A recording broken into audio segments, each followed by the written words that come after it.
Good morning. This is Father Stephen Kelly from St. John's Church in Detroit. We're continuing our series of daily morning meditations, where we generally look at one or another of the lessons that are assigned for morning or evening prayer, what is known as the Daily Office Lectionary. Today, for Wednesday, let's take a look at the lesson that's assigned for morning prayer from Isaiah the prophet. The first lesson, it's chapter 11, beginning at verse 1. And there shall come forth a rod out of the stem of Jesse, and a branch shall grow out of his roots. And the Spirit of the Lord shall rest upon him, the Spirit of wisdom, understanding, the Spirit of counsel and might, the Spirit of knowledge and the fear of the Lord. And shall make him of quick understanding in the fear of the Lord. And he shall not judge after the sight of his eyes, neither reprove after the hearing of his ears. But with righteousness shall he judge the poor, and reprove with equity for the meek of the earth. And he shall smite the earth with the rod of his mouth, and with the breath of his lips shall he slay the wicked. And righteousness shall be the girdle of his loins, and faithfulness the girdle of his reins. The wolf also shall dwell with the lamb, and the leopard shall lie down with the kid, and the calf and the young lion and the fatling together, and a little child shall lead them. And the cow and the bear shall feed, and their young ones shall lie down together, and the lion shall eat straw like the ox, and the suckling child shall play on the hole of an asp, and the weaned child shall put his hand on the cockatrice's den. They shall not hurt nor destroy in all my holy mountain.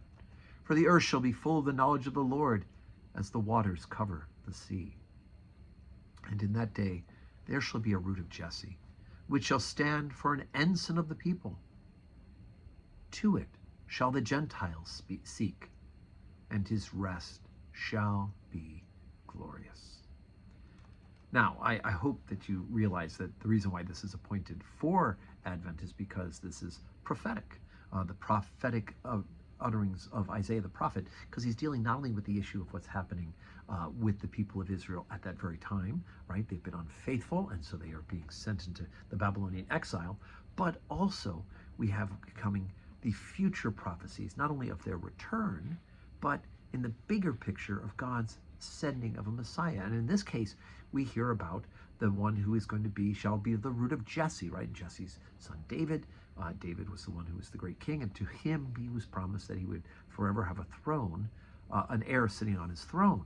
And so the ultimate heir, of course, being Jesus Christ. And we have the genealogies in the Gospels that go through, going back to Abraham, then to David, down to Jesus Christ himself, through Joseph, and of course matrilineal marriage. Joseph would have been related in the same tribe as Mary, and so it would have come from the same promised of God to send a Messiah through that particular heir.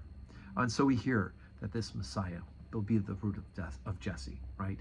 He shall stand for an ensign to the people, right? And he says that he will, with righteousness shall he judge the poor, and reprove with equity for the meek of the earth, right? But at the end it says here, he'll stand for an ensign of the people, and to it shall the Gentiles speak.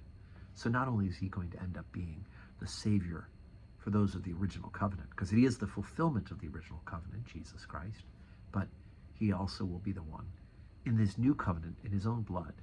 He will be the one who will incorporate the Gentiles into that new relationship with God as well.